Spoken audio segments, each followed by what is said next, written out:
Educational system and educational procedures ఏవైతే ఉన్నాయో అవి చేంజ్ అవ్వాలి అని చేంజ్ అవ్వాలి. That's very important. Yeah, very good suggestion అండి. Even a lot of people are raising the voice about this. Correct. Actually మన Indian institutions and పేరెంట్స్ని కూడా ఎడ్యుకేట్ చేయాలి. సి ఎంత స్కూల్లో ఉన్న పేరెంట్ మైండ్ సెట్ ఏముంటుంది, మా వాడిని టీసీఎస్లోనో లేకుంటే విప్రోలోనో ఇక్కడ పంపించేస్తే పని అయిపోయింది, ఒక అమ్మాయిని ఇచ్చి పెళ్లి చేసి అమెరికా పంపిస్తే. దిస్ ఇస్ ఇంకా క్రేజ్ వద్దు, ఆ డాలర్ క్రేజ్ వద్దు. మన Indian currency is gone to be more powerful. ఇప్పుడు ఆల్రెడీ మనం రష్యా యుక్రెయిన్ వార్లో ఆడిన గేమ్, గవర్నమెంట్ ఆఫ్ ఇండియా ఆడిన గేమ్కు రూపీ ఆల్సో నౌ ఇంటర్నేషనల్ ట్రేడింగ్కి వెళ్ళిపోయింది. Now we are buying the crude oil with rupee, Indian rupee, not through మన dollar తోటి మళ్ళీ రూబిల్స్, రష్యన్ రూబిల్స్లోకి మనం ఏం మార్చుకోవట్లేదు మనం. సో మన ఓన్ రూపీయే మనకు వచ్చింది, కొంచెం స్ట్రాంగ్ అవుతుంది. అండ్ గోల్డ్ రిజర్వ్స్ ఉన్నాయి, సర్ప్లస్ ఆయిల్ రిజర్వ్స్ ఉన్నాయి మన దగ్గర. సో పొలిటికల్ సిస్టమ్ మనం పక్కకు తీసుకొస్తే, not for any party, but డెఫినెట్గా మన young country, 55-57% still young. And Japan లాంటి కంట్రీలో చాలా డెవలప్ అయినా అంతా అబోవ్ 75-80 ఇయర్స్ ఉన్న వాళ్ళు 80% ఉన్నారు. I don't know after 10-20 years తర్వాత ఏం చేయాలో. అంటే ఓల్డ్ ఏజ్ మేనేజ్మెంట్కి అక్కడ ప్రాబ్లమెటిక్గా ఉంది. అండ్ ఒక 20 ఇయర్స్ తర్వాత పాపులేషన్ కూడా ఎంత తగ్గిపోతుందో we can imagine there. Correct. So వాళ్ళ దగ్గర రిజర్వ్స్ ఉన్నాయి, జైకా ఉంది, జపాన్ ఇన్వెస్ట్మెంట్ కార్పొరేషన్ ఉంది. సో వాళ్ళకు ఏం చేయాలో, డబ్బులన్నీ ఏం చేయాలో తెలియదు వాళ్ళకి. అక్కడ బ్యాంక్లో పెట్టుకుంటే వాళ్ళు, మనం ఇక్కడ బ్యాంక్లో పెడితే మనకు ఇంట్రెస్ట్ ఇస్తారు, అక్కడ బ్యాంక్లో పెడితే ఇంట్రెస్ట్ ఛార్జ్ చేస్తారు. Japan, yeah, there is a system there, negative banking అంటారు. Right.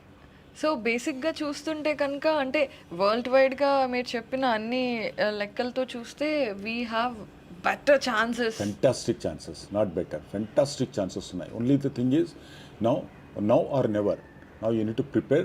Even the startups, every second house you have a startup. But startups-లో కూడా నేనేమంటానంటే, మీ ఎనర్జీస్ను రైట్ ఏజ్లో మీరు ఎనర్జీస్ను స్పాయిల్ చేసుకోకుండా స్ట్రాటజీకి వెళ్ళండి, తొందరపడవద్దు. వాళ్ళ పెట్టానా రేపు నేను ఎగ్జిట్ అవుతాను, first round investor, second round investor, వీటిలోకి వెళ్ళకూడదు. మనం ఫస్ట్ ప్రోడక్ట్ని ఎస్టాబ్లిష్ చేయండి. ప్రోడక్ట్లో దమ్ ఉండాలి, దేంట్లో అయినా. మీ ప్రోడక్ట్ కనుక saleable product, this is sustainable product అనుకున్నప్పుడు అప్పుడు మీకు ఎంత రావాలో అంత వస్తుంది. కానీ అసలు మీ ఫస్ట్ బ్యాలెన్స్ షీటే క్లోజ్ చేయకుండా మీరు అది పట్టుకొని, ల్యాప్టాప్లు పట్టుకొని మీరు తిరిగితే కాదు అది. దాన్ని బిగ్గర్ ప్లేయర్స్ వస్తున్నారు. ఇప్పుడు మనకు మామూలుగా తోపుడు బళ్ళ నుండి షటర్స్లోకి వచ్చాం, షటర్స్ నుంచి చిన్న షాప్స్ వచ్చాయి, షాప్స్ నుంచి సూపర్ మార్కెట్స్ వచ్చాయి, ఇప్పుడు డిజిటల్ మార్కెట్స్ అయిపోయినాయి. అవును. సో లయన్ కిరణ్ గారు చెప్పండి. సో యాక్చువల్లీ ఏమైపోయిందంటే, ఇప్పుడు మీరు అన్నట్టుగా ఎవ్రీ సెకండ్ హౌస్లో యంగ్ పీపుల్ అందరూ కూడా 20s to 35 ఇన్ బిట్వీన్ స్టార్టప్స్లోనే ఉన్నారు. Even they want to be an entrepreneur. But చాలామంది ఫెయిల్ అవుతున్నారు కూడా. అండ్ చాలామంది ఫెయిల్ అయ్యి డబ్బులు లాస్ అవ్వడం, లేదంటే డిప్రెషన్లోకి వెళ్ళిపోవడం, ఇలాంటివన్నీ జరుగుతున్నాయి. So what is one tip that you can give to the young entrepreneurs to start off it right? True. అంటే స్టార్టప్స్ ఆర్ వెరీ ఇంపార్టెంట్. అంటే ఈ వర్డ్ స్టార్టప్ అంటే ఎనీ ఇనిషియేటివ్ ఇస్ స్టార్టప్. అంటే this has become more popular word these days. Okay. And టీ హబ్లో ఉన్న వాళ్ళంతా రోజు అక్కడ పోయి కూర్చోవడము అంటే ఒక క్రేజ్ నడుస్తుంది. అది గుడ్, ఒక మూమెంట్ లాగా ఉంది ఇప్పుడు. ఒక ట్రెండ్ నడుస్తుంది ఇప్పుడు. బట్ నేనేమంటానంటే, ఇప్పుడు మనకు ఏదన్నా ఒక బిజినెస్ చేస్తున్నప్పుడు you call it as a startup or not, whatever you know, ఇది స్టార్టప్ అనేది మనకు ఫస్ట్ నుంచే ఉంది అండ్ ఇవాళ నుంచి వచ్చింది కాదు. అది any initiative is a startup. So మీరు స్టార్ట్ చేస్తున్నప్పుడు దానికి సంబంధించిన కంప్లీట్ మ్యాపింగ్ అనేది చాలా ఇంపార్టెంట్. అంటే ప్రతి మనిషి ఏదైనా స్టార్ట్ చేస్తున్నప్పుడు ఎగ్జైట్ అయిపోతాడు, పక్కన ఇంకేం కనపడవు. అంటే నాకు అది చాలా ఎగ్జైట్, మనం చెప్తున్నా కూడా వినిపించుకోరు వాళ్ళు. అంటే దిస్ ఇస్ లేదండి ఇలా బాగుంది, లేదండి ఇలా ఉండదు, దీంట్లో ఇది లేదు, వాడి దగ్గర అది లేదు కాబట్టి నేను ఇది స్టార్ట్ చేస్తున్నాను. అది హిడెన్గా ఉన్నది ఏంటి అనే అనాలిసిస్. అంటే అంటిల్ అండ్ అన్లెస్ నీకేమో ఇంతకుముందే మన ఎక్స్పీరియన్స్ ఉందా వాటిని అనాలిసిస్ చేయడానికి అంటే అతనికి తెలియదు. పెద్ద కంపెనీలు అనాలిసిస్ చేస్తున్నప్పుడు వాళ్ళ దగ్గర ఆల్రెడీ ఆ ఎక్స్పీరియన్స్ ఉన్న మనుషులు బ్యాక్ ఎండ్లో ఉంటారు, దాన్ని ఆడిట్ చేస్తారు. సో దాన్ని స్క్రీనింగ్ చేస్తారు, స్క్రూటినీ చేస్తారు, దాన్ని పోస్ట్ మార్టం చేస్తారు, అండ్ థర్డ్ పార్టీ అనాలిసిస్ ఉంటాయి, టూల్స్తో చెక్ చేస్తారు. ఇవన్నీ జరుగుతూ ఉంటాయి. బట్ మనకున్నటువంటి అవైలబుల్ డేటాతోటి, మనకున్నటువంటి లిమిటెడ్ అవైలబుల్ డేటాతోటి మనం కంక్లూడ్ అయిపోయి most precious life span and most important your working capital, మీ దగ్గర ఉన్నటువంటి లిమిటెడ్ రిసోర్సెస్ను మీరు అలా ఒక పేపర్ మీద పెట్టి ఒక ఫ్లో చార్ట్ చేసేసుకొని అదే దాన్ని స్టార్టప్ అనో లేకపోతే బిజినెస్ మోడల్ అనుకుంటే కాదు. బిజినెస్ మోడలింగ్ అనేది ఒక గ్రేట్ ఆర్ట్ అది. సో ప్రతి వాళ్ళు ఇనిషియేట్ చేయాలి, తప్పు ఏమీ కాదు. బట్ గ్యాప్ అనాలిసిస్ చూడాలి. గ్యాప్ అనాలిసిస్ మనం ఇక్కడ నుండి మనం ఇక్కడ ఈ ఏరియాలో ఒక సూపర్ మార్కెట్ పెట్టాలనుకుంటున్నాం అన్నప్పుడు పాత రోజుల్లో ఏం చేసేవాళ్ళు, ఇక్కడ ఏముంది, నేను పెట్టిన తర్వాత ఇంకేదైనా కమర్షియల్ స్పేస్ అవైలబిలిటీ ఉందా, ఉంటే వాడు కూడా అక్కడికి వచ్చి పెట్టొచ్చు కదా. సో అక్కడ పెట్టినప్పుడు నాకు ఎంతమంది వస్తారు, వాళ్ళకి ఎంతమంది వస్తారు, ఇక్కడ ఎన్ని ఫ్యామిలీస్ ఉన్నాయి, ఎన్ని ఫ్యామిలీస్ బయటికి వెళ్ళి తెచ్చుకుంటున్నారు, ఎన్ని ఫ్యామిలీస్ నెలకి ఎంత ఖర్చు పెట్టవచ్చు అనేది ఒక డేటా అనాలిసిస్ అనేది ఉండేది. సో ఆ రకమైనటువంటి ప్రతి ప్రోడక్ట్కి సంబంధించినటువంటి అనాలిసిస్ మనం చేయకపోతే, ఎగ్జాంపుల్ ఆన్లైన్లో మీరు ఒక యాప్ డెవలప్ చేస్తున్నా లేదా ఇంకొక సూపర్ మార్కెట్ స్టార్ట్ చేస్తున్నా, ఏది చేస్తున్నా కూడా మనం దాన్ని ఇక్కడ నుండి ఎక్కడ దాకా తీసుకెళ్ళచ్చు, దానికి ఉన్నటువంటి మ్యాక్సిమం అంటే దానికి ఉన్నటువంటి పర్మెంటేషన్స్ అండ్ కాంబినేషన్స్ అంటాం కదా, వాటిని మనం చూడాలి. అంటే పాసిబిలిటీస్ ఏంటి, నాన్ పాసిబిలిటీస్ ఏంటి, ఫెయిల్యూర్కు ఉన్నటువంటి స్వాట్ అనాలిసిస్ ఆర్ డిప్ టెస్ట్ అనేది ఉంటుంది కదా, అది మనం పర్ఫెక్ట్గా చేసుకున్నప్పుడు ఓకే, ఇది ఒకవేళ బ్లాకెడ్ వచ్చినప్పుడు కూడా నేను బయటికి ఎలా పడతాను, ఓకే ఇక్కడ ఉన్నటువంటి దాంతో నేను తీసుకొని అక్కడ నుండి నేను ఎలా వెళ్తాను. Most important thing again and again I'm telling you, don't go by the valuation అనేది ఎప్పుడు రావాలి అని అంటే, చాలా కంపెనీస్కు అది చాలా చాలా దూరం వెళ్ళిన తర్వాత, ఒక 3-4 బ్యాలెన్స్ షీట్స్ అయిన తర్వాత, నీకు క్లయింట్ బేస్ వచ్చిన తర్వాత మాట్లాడితే వేరు. నీకు any product marketing is important.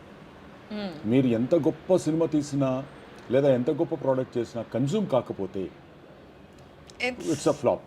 It's tissue worth అంతే.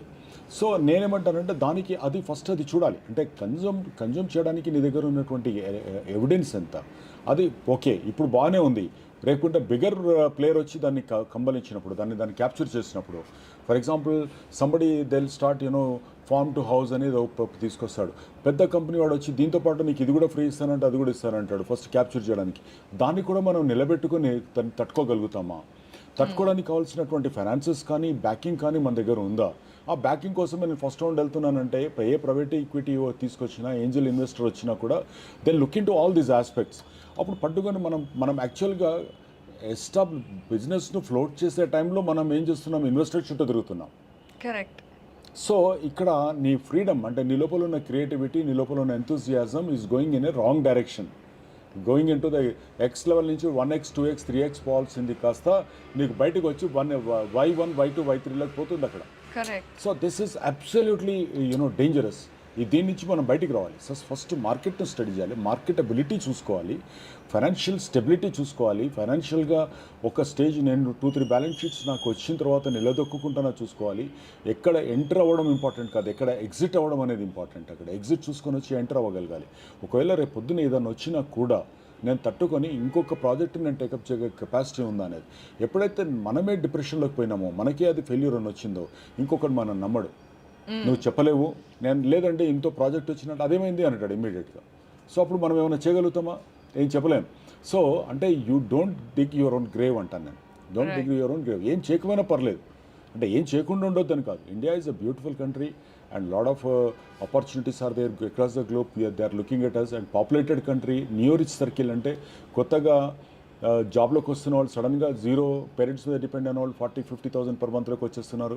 50,000 వాళ్ళు 80కి వెళ్ళిపోతున్నారు, 80 వాళ్ళు 120కి వెళ్ళిపోతున్నారు. సడన్గా న్యూ రిచ్ సర్కిల్ చాలా పెరిగిపోతుంది. సో అదంతా కన్జంప్షన్ అంటే కన్జ్యూమ్ చేయడానికి స్పెండింగ్ పవర్ పెరుగుతుంది మనుషుల లోపల. అంతకుముందు మామూలుగా 1,000 రూపీస్ షర్ట్ కొనేవాడు 2,500 షర్ట్కి వెళ్ళిపోతున్నాడు. ఒక 1,000 రూపీస్ వాచ్ కొనేవాడు 10,000 వాచ్కి వెళ్ళిపోతున్నాడు. అంటే వాళ్ళ కెపాసిటీ బిల్డింగ్ జరుగుతుంది. ఆ గ్యాప్లో మనం ఏం చేయొచ్చు, but at the same time global ప్లేయర్గా నేను ఎదగడానికి నేనున్నటువంటి think local and act global అంటారు కదా. సో ఆ ట్రాన్సిషన్ నువ్వు ఎలా ఇమాజిన్ చేయగలుగుతావు, మ్యాపింగ్ ఎలా చేయగలుగుతాం. So that's very important. ఆ మ్యాపింగ్ మనం పర్ఫెక్ట్గా ఉండాలి, ఆ ఫ్లో చార్ట్ పర్ఫెక్ట్గా ఉండాలి, ఆ వైర్ ఫ్రేమ్ పర్ఫెక్ట్గా ఉండాలి. సో ముందే ఇమాజినేషన్స్ అండ్ అలాగే ఎక్స్పెక్టేషన్స్తో కాకుండా గ్రౌండ్ రియాలిటీలో ఒక్కొక్క అడుగు వేస్తే ఎంటర్ప్రెన్యూర్గా సక్సెస్ అవ్వచ్చు అంటారు. Wow, very wonderful and useful tip.